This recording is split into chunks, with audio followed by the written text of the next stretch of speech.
Muito bem. Texto de hoje, segundo livro de Samuel, capítulo 6. Nós vamos ler os versos do 1 até o de número 14. Davi ajuntou os escolhidos de Israel em número de 30.000. Dispôs-se e partiu para Baalá de Judá, para buscar a arca de Deus, sobre a qual se invoca o nome do Senhor dos Exércitos, que se assenta acima dos querubins. Puseram a arca de Deus num carro novo e a levaram da casa de Abinadab, que estava no outeiro. Uzá e Aiô, filhos de Abinadab, guiavam o carro novo. Aiô ia adiante da arca. Davi e toda a casa de Israel alegravam-se perante o Senhor com toda sorte de instrumentos, harpas, saltérios, tamboris, pandeiros, símbolos. Quando chegaram à eira de Nacon, Uzá estendeu a mão para a arca de Deus e a segurou, porque os bois tropeçaram. A ira do Senhor se acendeu contra Uzá, e Deus o feriu ali mesmo, por esta irreverência. Ele morreu ali, junto à arca de Deus. Desgostou-se Davi, porque o Senhor irrompera contra Uzá. Chamou aquele lugar Pérez-Uzá, até o dia de hoje. Pérez-Uzá, que significa Uzá foi destruído. Temeu Davi ao Senhor naquele dia e disse: como levarei a arca do Senhor? Ele não quis mais levar a arca do Senhor para a cidade de Davi, mas a enviou à casa de Obed-edom, o geteu. Ficou a arca do Senhor na casa de Obed-edom, o geteu, por 3 meses. O Senhor o abençoou e a toda a sua casa. Então avisaram Davi: o Senhor abençoou a casa de Obed-edom e tudo quanto tem, por amor da arca de Deus. Davi foi até lá e, com alegria, fez subir a arca de Deus da casa de Obed-edom à cidade de Davi. E a cada 6 passos dos que levavam a arca do Senhor, sacrificava bois e carneiros cevados. Davi dançava com todas as suas forças diante do Senhor. Obrigado, Radamés. Na semana passada, nós falamos sobre um texto que tratava de um momento da vida de Davi, que era uma espécie de interregno entre a morte de Saul, até então rei de Israel, e a ascensão de Davi ao trono como novo rei de Israel. O texto que nós lemos hoje trata de Davi já no trono. Ele já é o novo rei de Israel. Já assumiu o palácio. Já tem uma cidade que foi transformada na capital do seu reino. Já tem o seu trono consolidado. Já tem os seus exércitos definidos. Aqui no texto que nós acabamos de ler, Davi já é plenamente o mais novo rei de Israel. E como uma das primeiras iniciativas de Davi, ele se impõe ir buscar a arca da aliança de Deus, que estava na casa desse sujeito chamado Abinadab, numa cidadezinha na periferia de Israel. O que é que aconteceu com a arca? A arca tinha sido roubada muitos anos atrás pelos filisteus, um povo vizinho ao povo de Israel. E os filisteus tiveram muitos problemas com essa arca, porque enquanto ela esteve no território filisteu, os filisteus tiveram muitos problemas, doenças, dificuldades. As próprias divindades dos filisteus tiveram dificuldades, as estátuas, os ídolos acabaram quebrando enquanto a arca estava lá, de modo que os filisteus quiseram se livrar daquilo. Pegaram os seus sábios, os seus entendidos e disseram: olha, enquanto esse negócio estiver aqui, nós vamos sofrer. Então mandem esse negócio embora. E aí os filisteus pegaram a arca, colocaram numa carroça, expulsaram os animais e os animais foram na direção de Israel, até que entraram no território de Israel e alguma família lá visualizou a arca vinda naquela carroça, chamou os sacerdotes da região, eles foram buscar a arca, apanharam e a levaram até a casa desse sujeito chamado Abinadab, onde ela permaneceu por 20 anos. Até que Davi decidiu buscá-la e levá-la até o seu palácio. Por quê? Porque a arca era o símbolo da fé daquele povo em Deus. A arca era um símbolo da própria presença de Deus entre o povo e era um símbolo do amor e do cuidado de Deus por aquele povo. Davi queria que a arca estivesse perto dele. Queria que a arca estivesse no centro do seu reino. Queria que a arca estivesse num lugar adequado e não colocada num canto da casa de uma pessoa. As motivações, as intenções de Davi eram boas, mas a história não terminou tão bem a princípio. Alguma coisa deu muito errada e uma pessoa morreu no meio do caminho. E eu queria usar esse texto que fala dessa tentativa de Davi de trazer a arca para compartilhar algumas lições com vocês e comigo também. Porque eu acho que Deus usou essa experiência de Davi, que numa primeira olhada é uma experiência trágica, para ensinar algumas lições para Davi, exatamente esse Davi que estava encantado com o seu novo reino.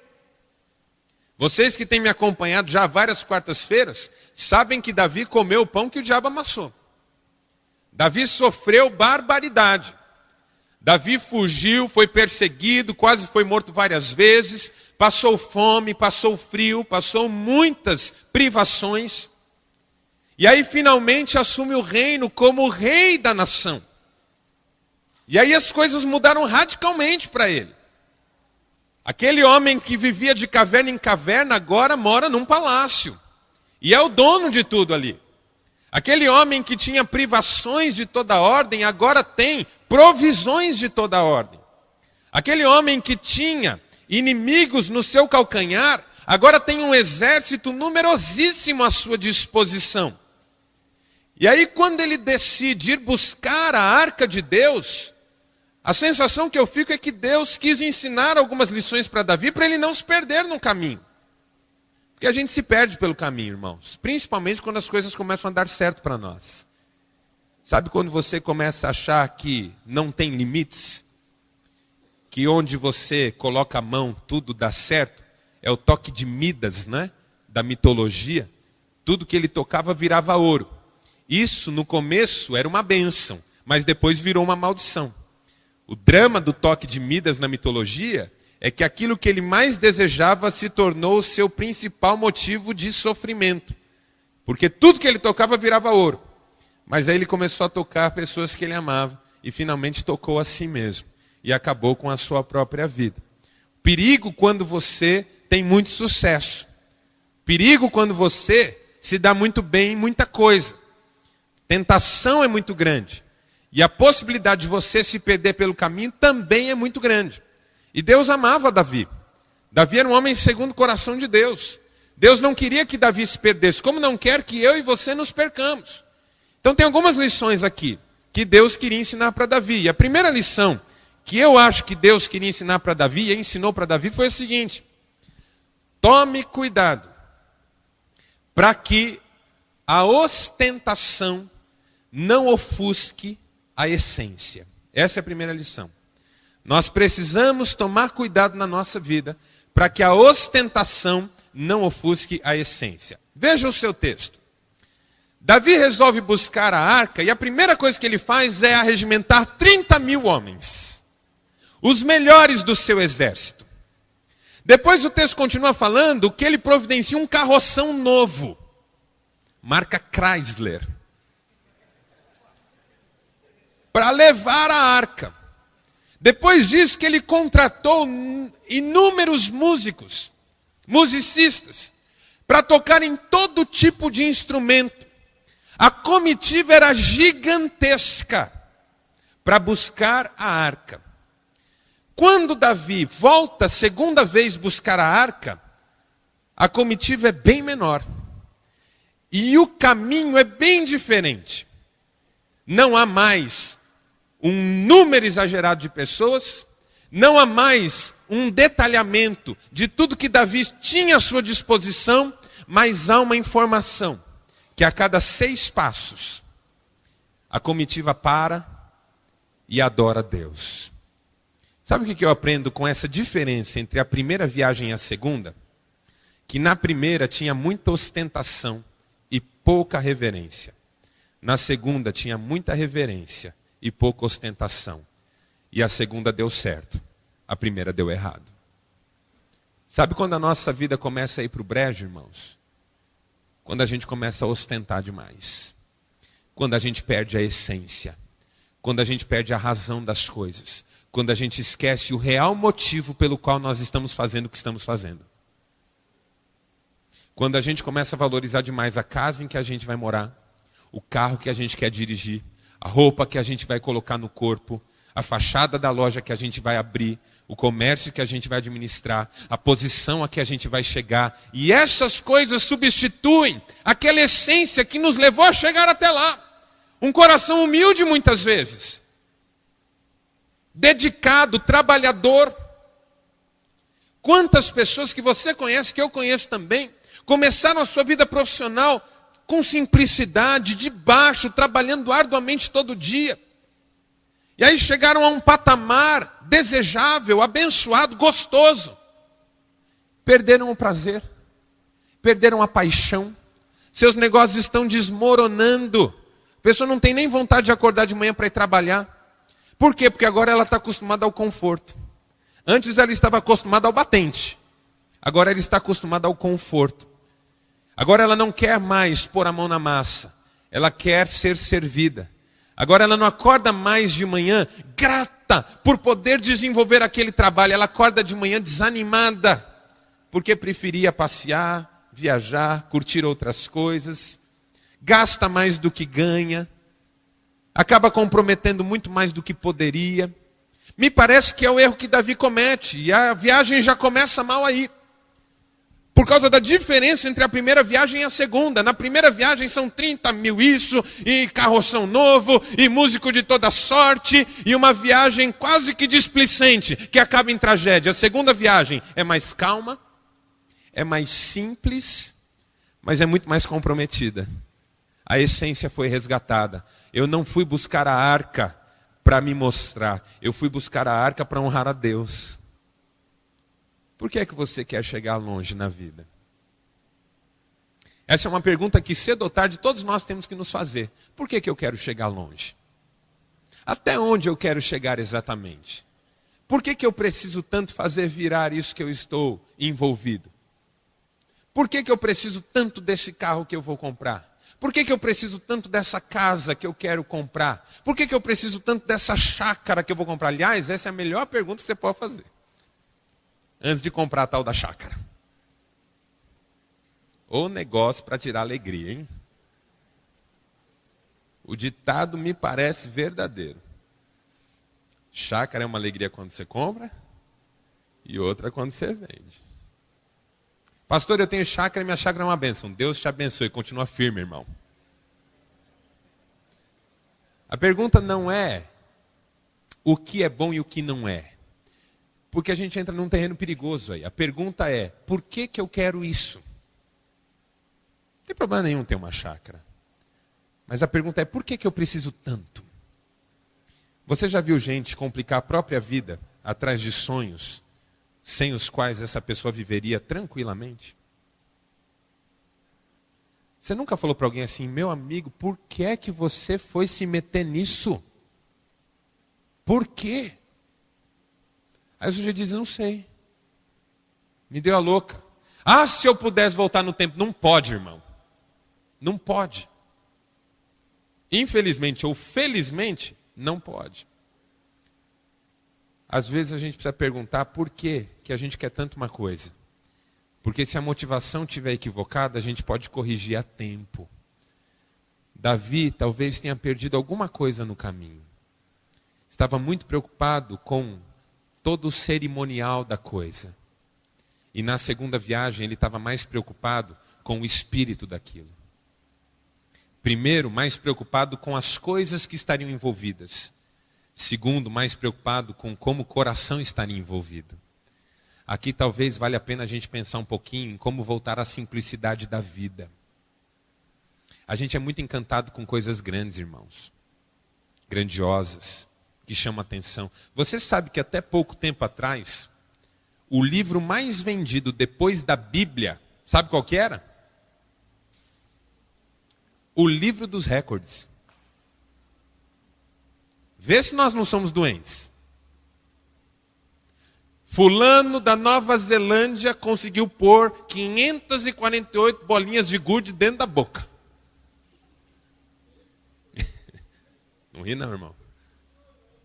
Fulano pendurou não sei quantos quilos no lóbulo da orelha. E segurou por tantos segundos. E aquilo encanta a gente.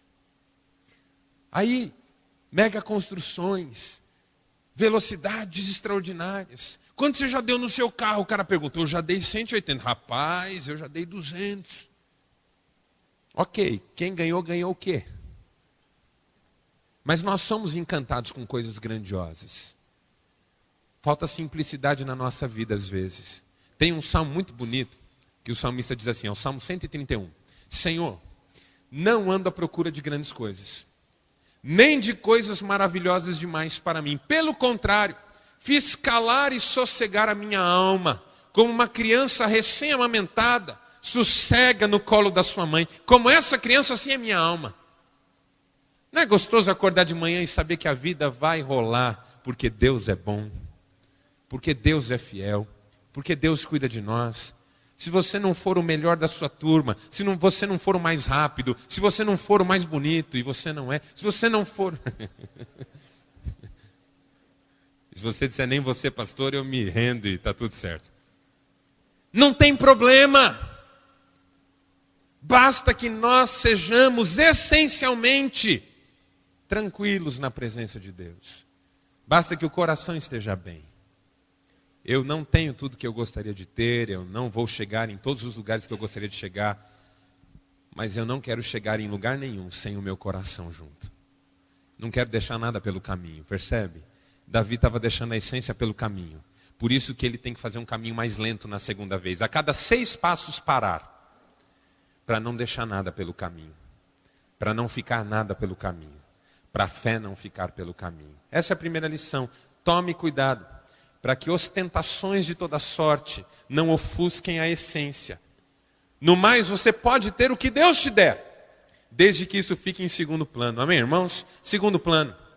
No primeiro plano, a essência daquilo que Deus é na nossa vida e daquilo que nós somos. A minha essência é mais importante do que as minhas posses. Mais importante do que o meu patrimônio e a minha herança. Mais importante do que as minhas conquistas é o meu caráter. A essência acima da ostentação. Essa é a primeira lição que Deus ensinou para Davi. Segunda lição que Deus ensinou para Davi é a seguinte: cuidado, ou tome cuidado, para que a familiaridade não ofusque a intimidade. Eu vou repetir. Cuidado, para que a familiaridade não ofusque a identidade. O que acontece com esse sujeito Uzá, que toca na arca e morre na hora? Primeiro, uma das ordens de Deus, nesse período da história, era que ninguém tocasse na arca. Ninguém podia fazer isso. Os sacerdotes tinham que pegar a arca usando os varões que eram feitos para isso, que passavam pelas argolas, e só eles podiam pegar, os levitas. Uma pessoa não podia ir lá pegar na arca, manusear a arca. As coisas de Deus no Antigo Testamento eram tratadas com muito rigor, porque Deus estava construindo uma nação que precisava respeitar alguns valores. Por que é que você fala para o seu filho que ele não pode pegar o enfeite da mesa de centro? Se bem que hoje nós vivemos uma geração que a criança nasce, a mãe já tira os enfeites da mesa de centro. Hoje nós nos antecipamos, não é assim? Meu filho está crescendo, eu já dei uma geral na casa, não tem mais nada.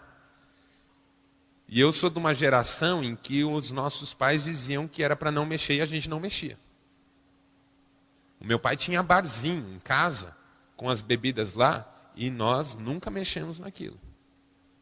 Minha mãe tinha enfeites de cristal pela mesa de centro, de canto, e nós nunca mexemos. E quando quebrávamos alguma coisa, éramos disciplinados. Porque não é a casa que é preparada para a criança é que é preparada para a casa. Porque a vida não vai fazer essa preparação prévia para o seu filho chegar, não, viu? A vida não fará isso. A vida não tirará os enfeites das mesas para o seu filho poder transitar tranquilo. Ai dele. Está aí o mau exemplo hoje, que nós vimos em rede nacional, jovens de classe média, cariocas, numa loja no Nordeste, se eu não estou enganado, Maceió, Vitória, no Espírito Santo, é isso? Vitória no Espírito Santo, furtando, diante das câmeras, porque além de tudo, furtando coisas, e você fica perguntando, será que aqueles jovens precisariam Um ganhou um carro de 100 mil reais da avó. E estava roubando coisa de 1.000, 2.000 reais. Essa é a geração que a vida não tira os enfeites para eles viverem, não. E estão aí pagando preços altíssimos e envergonhando suas famílias. Eu sou de uma geração que o enfeite estava na mesa e ai de mim se pusesse a mão no enfeite. Mas nem sei por que eu estou falando isso. Estou falando isso talvez pelo seguinte. No Antigo Testamento, Deus tratava com muito rigor as coisas que Ele dava ao povo. E se Deus dizia para não tocar, não era porque Ele não queria que tocasse, é porque Ele queria disciplinar o povo. Acho que era por isso que eu estava falando do enfeite. Porque a gente fala para as crianças não pegarem o enfeite, para elas não quebrarem, para elas não se machucarem. Não é porque é pecado tocar no objeto. Tanto que quando elas são grandes, elas podem mexer. E a gente também pode. Mas é para preservá-las num primeiro momento. Era isso que eu estava querendo dizer. Mas acho que eu disse outras coisas que abençoaram o seu coração. Vou ficar pensando nisso. Aí, Uzá sabia que ele não podia tocar na arca. Só que qual foi o problema de Uzá? Ele ficou com aquela arca na casa dele 20 anos. Ele era filho de Abinadab. Pense num sujeito que cresce numa casa, provavelmente uma casa pequena, na periferia da terra de Israel, num lugar muito simples, talvez uma casa de 2, 3 cômodos, não sei. Pense nesse menino crescendo, vendo aquela arca lá todo dia por 20 anos. Aquilo foi incorporado no cenário. Talvez no início aquilo fosse uma coisa maravilhosa, que arca maravilhosa, que coisa maravilhosa. Olha a arca de Deus, veio milagrosamente de volta, fez um arraso entre os filisteus, mas 20 anos depois é um negócio jogado. Talvez Abinadab tenha tomado cuidado de jogar um pano por cima, eu não sei. Mas todo mundo passava ali todo dia e a arca estava lá. Quando Davi vai buscar a arca, o Uzá está familiarizado com aquele objeto. 20 anos convivendo com ele. Igual algumas pessoas fazem com a Bíblia, né? Sabe aquele dia que você ganhou uma Bíblia nova? Que você ficou emocionado. Pegou a Bíblia, folheou a Bíblia, descolou algumas páginas. Que a Bíblia vem toda coladinha, né? E aí hoje, 20 anos depois, sua Bíblia está aberta no Salmo 91. Em cima de um móvel. Amarela, mas só nessa página. O resto branquinho. E você passa por ela e nem... Se ainda tivesse decorado o Salmo 91, né, irmão? Mas nem isso. O tempo vai passando e nós vamos nos familiarizando. Maior tentação na vida de um casal que está casado há muito tempo. É o tempo passar e a gente vai se familiarizando com a pessoa. No começo a gente tem tanto cuidado com a mulher que a gente ama, não é? Eu nem vou falar de coisas que eu não fazia e hoje eu faço, porque não é o melhor ambiente. Mas a gente tinha tanto cuidado no começo com a mulher que a gente amava, não é? Aí vai passando o tempo, a gente vai perdendo cuidado, vai entrando na familiaridade. A gente convive junto, mas a gente não tem mais intimidade. Esses dias eu faço uma visita para um sujeito, e por alguma razão que eu não entendi, o sujeito chamava a mulher dele de rapaz.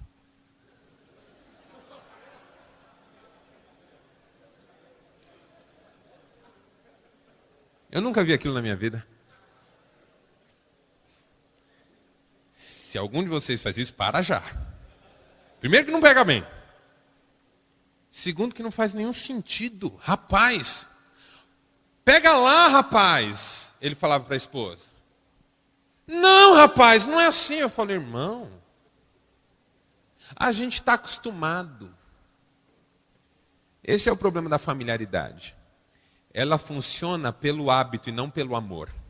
Ela se baseia em costume e não em cumplicidade. O Uzá estava acostumado com a arca. Quando o carroção balançou, porque os bois tropeçaram e a arca balançou, ele não teve dúvida, meteu a mãozona. Morreu na hora. Porque você se familiariza com as coisas de Deus. Deus não se familiariza com você. Deus nos convida à intimidade, não à familiaridade. O maior risco que a gente tem nessa reunião de quarta-feira é transformá-la numa reunião familiar, na qual a gente vem pelo hábito. Onde você vai hoje? Eu vou na reunião. Por quê? Eu vou sempre. Eu sei que você vem sempre, e eu fico feliz que você vem. Eu gostaria que você até trouxesse mais gente. Mas no meu coração, eu gostaria mais do que tudo, que você viesse aqui por causa da sua sede da palavra de Deus. Mais do que tudo. Porque você sabe que a vida é inviável se Deus não fizer parte dela. E você quer isso. Porque a familiaridade, como disse Eugene Peterson, anestesia a percepção. Você se familiariza tanto que você começa a nem perceber a existência daquilo. Você está tão familiarizado com o jeito que é a sua sala, que se eu te perguntar como é a sua sala, é capaz de você não lembrar de um monte de coisa. Cuidado, para que a familiaridade não ofusque a intimidade. É claro que o convívio, o tempo, deixam algumas coisas familiares, mas eu não perco o vínculo da intimidade. Não importa se eu estou casado há 50 anos. Eu olho para minha esposa e eu sei que ela está comigo. E ela sabe que eu estou com ela. Na familiaridade, a gente fala com a pessoa olhando para o chão, para o teto, para o lado ou fazendo alguma coisa. Na intimidade, a gente olha para uma pessoa nos olhos e fala com ela olhando nos olhos. Na familiaridade, a gente chama pelo apelido. Na intimidade, a gente chama pelo nome ou até por aquele tratamento carinhoso que só a nós compete. Na familiaridade, você cumprimenta um amigo dizendo assim: e aí, ô cavalo? Na intimidade, você cumprimenta um amigo dando um abraço dizendo: rapaz, estou com uma saudade de você. Na familiaridade, você conta um segredo para alguém e essa pessoa usa o seu segredo para chacotear você entre os outros. Na intimidade, você conta um segredo para alguém e ele se torna um intercessor seu dali para frente. A nossa sociedade é familiarizada com as coisas. O desafio da vida, e principalmente da fé, é intimidade com as coisas. Por que Uzá morre? Porque a familiaridade superou a intimidade. E quando ele viu, ele estava fazendo exatamente o que Deus não queria que ele fizesse. Porque na familiaridade, você questiona. Na intimidade, você se submete. Porque o seu filho está familiarizado com você, ele te questiona, ele retruca, ele fala alto com você. Mas quando você e seu filho têm intimidade, ele chama você de Senhor. Por isso que eu não aceito relacionamento com Deus que se baseie em critérios de familiaridade. Ô Deus, e aí, mano? Qual é que é? Não vai me abençoar, não? Isso não existe. Pastor Glênio Paranaguá, um pastor amigo, bastante experiente, maduro, saindo do templo que ele estava pregando, tinha uma menininha dessas novinhas que frequenta a igreja, jovenzinha, pezão na parede da igreja, mascando chiclete. Pastor, por que Deus não ouve minhas orações, hein? Aí o pastor Glênio olhou para ela e falou assim: por isso. Sensacional, né? Por isso. Um é o nível de relacionamento que eu tenho com a minha mulher. Outro é o nível de relacionamento que eu tenho com meu filho. Outro é o nível de relacionamento que eu tenho com um amigo. Outro é o nível de relacionamento que eu tenho com meu pai. Outro é o nível de relacionamento que eu tenho com Deus. Deus se digna me chamar de amigo, mas eu me reservo o direito de chamá-lo de Senhor. E assim a vida vai ficando mais bonita. Porque a vida na familiaridade fica feia. A vida na familiaridade fica pobre. A vida na intimidade fica rica. A vida na intimidade fica gostosa. Na familiaridade as coisas vão perdendo seu valor pelo uso. Na intimidade, quanto mais tempo, mais valioso é. E terceiro, eu vou terminar. Terceira lição. Primeiro, tome cuidado para que a ostentação não ofusque a essência. Segundo, tome cuidado para que a familiaridade não ofusque a intimidade. Terceiro, tome cuidado para que as frustrações não ofusquem a confiança. Porque aí o que acontece? Uza morre e a viagem de Davi acaba. E o coração de Davi desanima. E o projeto de Davi cai por terra. Porque pense, Davi fez tudo aquilo para buscar a arca. Imagina como não estava Jerusalém para receber a arca de volta. Seu filho passa no vestibular. Aí você põe uma faixa na frente da sua casa. Valeu, fulano. Para ele voltar e se sentir o quê? Bem-vindo, celebrado, não é? Você compra um carro novo para sua esposa. Você que ainda faz isso. E aí você põe uma fita bonita em volta do carro, põe o carro na garagem, para ela chegar, abrir a garagem e ver o carro novo dela, fazer uma festa. A gente prepara as coisas com carinho, não prepara? Imagina Jerusalém para quando a arca voltasse. Davi mandou fritar milhões de croquetes, quibe, esfirrinha, Coca-Cola à vontade. A gente que faz isso aqui já faz um negocinho gostoso. Imagina, Davi preparou uma festa toda, só que quando Uza morre, acabou a alegria. E Davi vê aquele seu projeto naufragar. Eu tive uma experiência uma vez como pastor já, eu era muito novo, na verdade eu estava começando a ser preparado para ser pastor, mas já estava desenvolvendo atividades pastorais. E eu ia fazer um culto na igreja que eu estava naquele dia, tinha um senhor sentado próximo de mim, eu não vou apontar mais ou menos onde ele estava, usando esse auditório de referência para ninguém ficar com medo. Mas o fato é que ele estava sentado próximo de mim, eu ia começar o culto, ele levantou, botou a mão no peito, deu um grito e caiu. E aí eu fiquei desesperado, não sabia o que fazer. Uma enfermeira saiu do lugar onde ela estava, veio correndo, pôs a mão no sujeito, começou a fazer a respiração boca a boca, mandou ligar para alguém, alguém já ligou, veio o resgate buscar e levou aquela maca entrando na igreja, tirando o cara da igreja, o sujeito morreu. Aquele dia eu quase desisti desse negócio de ser pastor. Falei, não, para. Não precisa disso não, tá doido. Ver uma pessoa morrer dentro da igreja. Coisa mais triste do mundo. Acabou minha alegria ali. Não teve culto direito. Nós não conseguimos cantar nada. Nós não conseguimos falar nada. Eu não consegui pregar nada. Na verdade, o que eu devia ter feito era mandar todo mundo embora. Vamos orar pela família, vamos orar pela pessoa.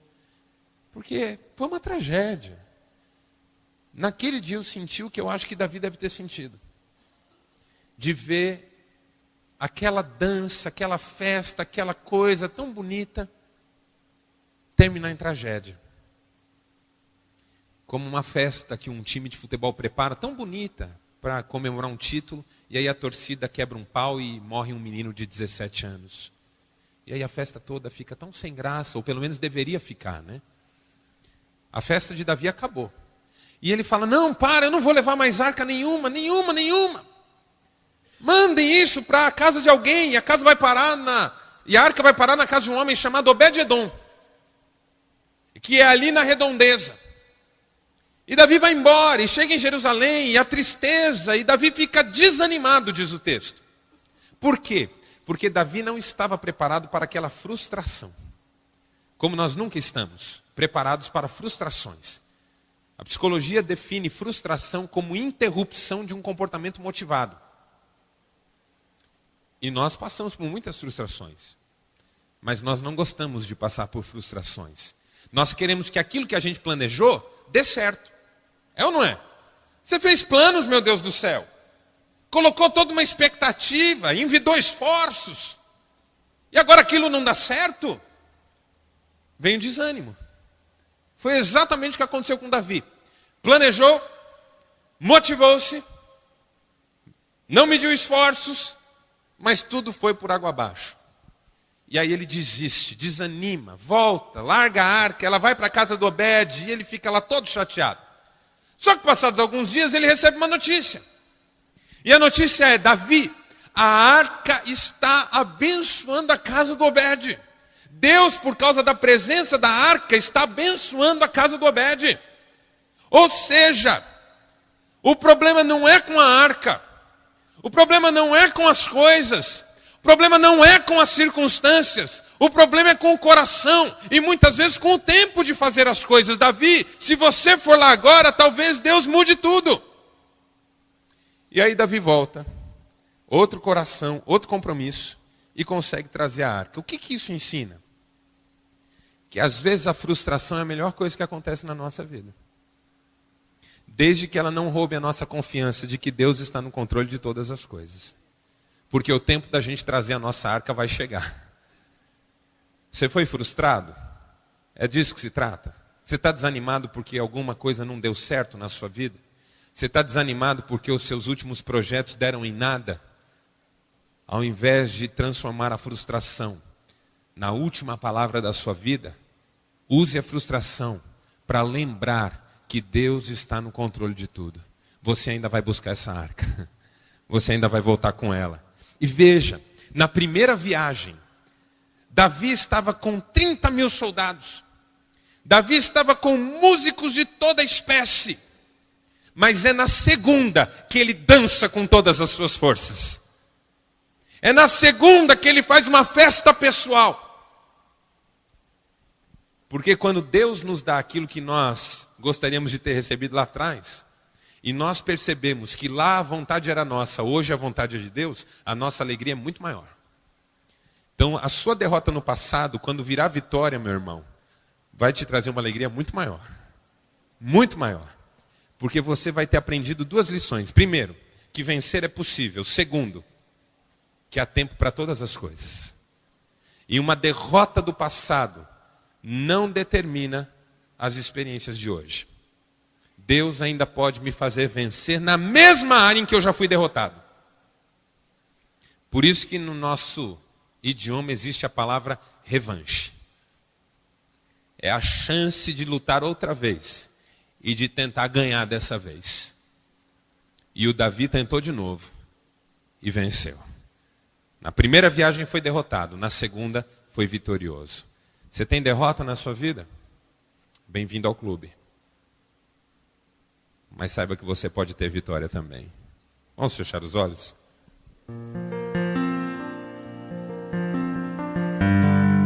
Cuidado. Cuidado para que a ostentação não ofusque a essência. Você não é o que você tem. Você é quem você é diante de Deus. Mesmo que você não tenha lá grandes coisas. E mesmo que você tenha muito. Você não é o que você tem. Nem sempre você terá 30 mil soldados, carroção novo, músicos, nos seus projetos e empreendimentos. A única pergunta é se você terá um coração tratado por Deus nessa hora. Cuidado, para que a familiaridade não ofusque a intimidade. Cuidado, para não se habituar às coisas, acostumar-se com elas, levar de qualquer jeito, empurrar com a barriga, como nós dizemos. Cuidado.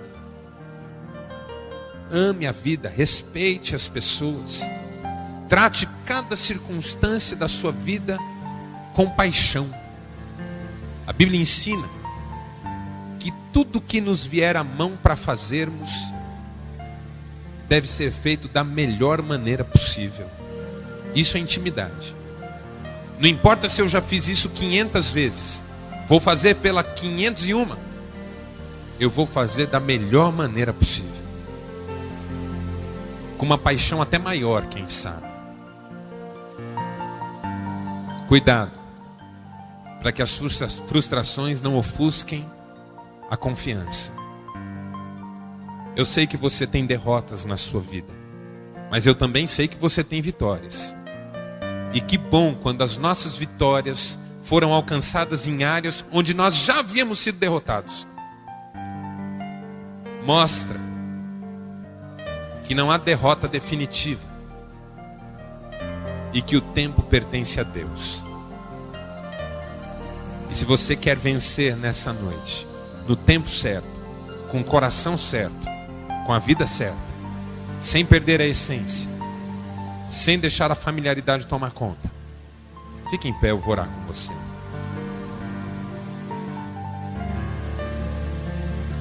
Por favor, meu Deus, aplica essa palavra ao nosso coração. Dá-nos tomarmos esses cuidados. São cuidados. As coisas não são más em si mesmo ou em si mesmas. As coisas se tornam más à medida em que nós invertemos os valores. E nós não queremos fazer isso. Não queremos ostentar, não queremos competir, não queremos nos mostrar. Queremos cuidar do nosso coração. Davi foi um homem segundo o teu coração. É o que nós queremos para nós. Não queremos nos familiarizar com a vida, com a família, com as pessoas que amamos. Queremos ser íntimos. Queremos ter respeito, reverência, temor. Queremos ser capazes de nos emocionar ainda. Queremos ser capazes de nos quebrantar ainda. Queremos valorizar as pessoas e as coisas que o Senhor tem nos dado. Valorizar não cada vez menos, valorizar cada vez mais. E não queremos permitir, Pai, que as frustrações nos tirem a confiança. A derrota de ontem não é a última palavra na nossa vida. A derrota de hoje não tem a última palavra na nossa vida. Mesmo em áreas onde nós fomos derrotados, nós podemos ser vencedores. Coisas que não deram certo no passado, se o Senhor nos der nova direção, podem dar certo hoje, desde que o nosso coração esteja no Senhor, sensível a Ti. Obrigado por esses homens que aqui estão, meu Deus. Dá-nos uma boa noite de descanso. Despede-nos em paz e traz-nos de volta na próxima quarta. Não familiarizados com a reunião, mas sedentos por algo novo e especial da